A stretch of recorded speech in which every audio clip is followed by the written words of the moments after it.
Cricket மேட்சுக்கு வணக்கம். RCB play off போகணும் அப்படின்னா மீதி இருக்கிற எல்லா கேமுமே ஜெயிக்கணும். ஸோ அடுத்த மேட்ச் ஐபிஎல் உடைய 30வது போட்டி ஆர்சிபி வர்சஸ் எஸ்ஆர்எச். இது வந்துட்டு ஹோம் கேம் அப்படிங்கிறதுனால ஆர்சிபிக்கு லிட்டில் பிட் அட்வான்டேஜ் இருந்தாலும் எஸ்ஆர்எச் அவங்களால வின் பண்ண முடியுமா, என்ன மாதிரியான நெட் ரன் ரேட் வேணும், எவ்வளோ கேம் ஜெயிச்சா அவங்க பிளே ஆஃப் போக முடியும் அப்படிங்கிற கம்ப்ளீட் டீட்டெயிலை இந்த வீடியோவில் பார்த்து தெரிஞ்சுக்கலாம். அதுக்கு முன்னாடி ஃபர்ஸ்ட் டைம் சேனலுக்கு வரீங்கன்னா மறக்காம சப்ஸ்கிரைப் பண்ணி சப்போர்ட் பண்ணுங்க. அப்போ அப்டேட் எல்லாமே டக்கு டக்கு உங்களை வந்து சேரும்.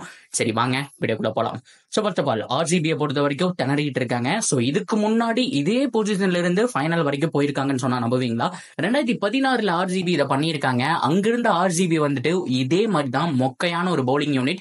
இப்ப இருக்கிறத கம்பேர் பண்ணும்போது அது படு மொக்கையான ஒரு பவுலிங் யூனிட்னு சொல்லணும்.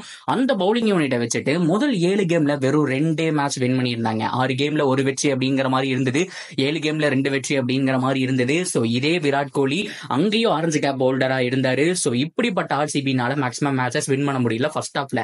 ஆனா செகண்ட் ஹாஃப்ல மீதி இருக்கக்கூடிய மேக்ஸிமம் மேட்சஸ் வின் பண்ணி பிளே ஆஃபுக்கு குவாலிஃபை ஆகி அதுல வின் பண்ணி ஏபி டிவிலியர்ஸோட மரண காட்டி ஃபைனல் போனாங்க. ஃபைனல் லாஸ் பண்ணிட்டாங்க, அது வேற விஷயம். பட் இருந்தாலும் இந்த பொசிஷன்ல இருந்து ஃபைனல் ரீச் பண்ணியிருக்காங்க.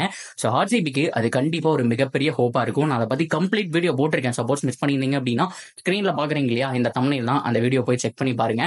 ஸோ இதே ஆர்சிபி இந்த பொசிஷன்ல இருக்காங்க. ஸோ இப்போ வசமா சிக்கி இருக்காங்க அப்படின்னு சொல்லணும். ஹோம் மேட்சஸ்ல எஸ்ஆர்எச் ஃபேஸ் பண்றாங்க. எஸ்ஆர்எச் டெரிபிக் ஃபார்ம்ல இருந்தாலும் அவங்களுக்கு கிளிக் ஆனா அடிக்கிறாங்க.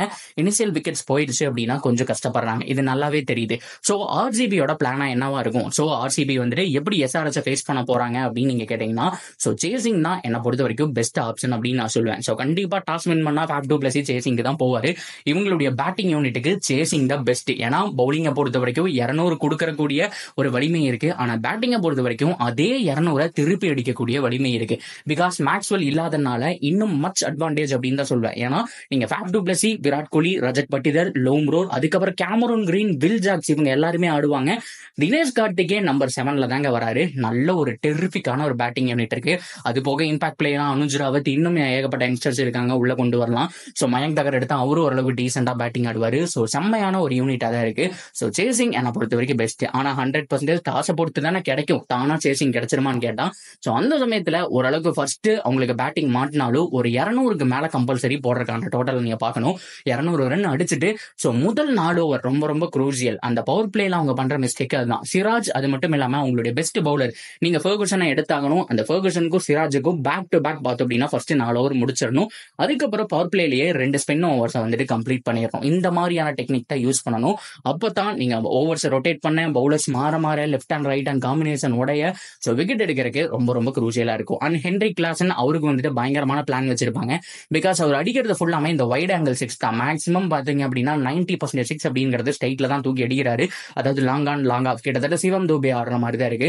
ஸோ மற்றது எல்லாமே ஓரளவுக்கு கொஞ்சம் வைடா போகுது. ஸோ இந்த மாதிரியான பிளேயருக்கு என்ன பண்ணலாம் அப்படின்னா கொஞ்சம் பாடி லைன்ல பவுன்சர் அதிகமா போடலாம். ஸோ மறக்க வேணாம், கேகேஆரும் எல்எஸ்ஜியும் இதே சின்னசுவாமியில ஜெயிச்சுட்டு போனாங்க. அந்த மேட்ச் எப்படி ஜெயிச்சாங்க அப்படின்னு நீங்க கேட்டீங்கன்னா ஸ்லோவர் பால் 50% 2 டீமுமே யூஸ் பண்ணியிருக்காங்க. So body length ball use பண்ணியிருக்காங்க, பவுன்சர் அதிகமா போட்டிருக்காங்க. இதுதான் இந்த இடத்துல நோட் பண்ண வேண்டிய விஷயம். கேகேஆரை பொறுத்த வரைக்கும் 56% அந்த இடத்துல பார்த்தோம் அப்படின்னா பாடி லைன்ல ஸ்லோ பால் போட்டிருக்காங்க. ஆனா இதே பிச்சை கரைச்சு குடிச்ச ஆர்சிபி என்ன பண்ணிருக்காங்க அப்படின்னா ஸ்லோவர் பால் வெறும் 20%. எல்லா பாலுமே வந்து நச்சுன்னு போடுறாங்க.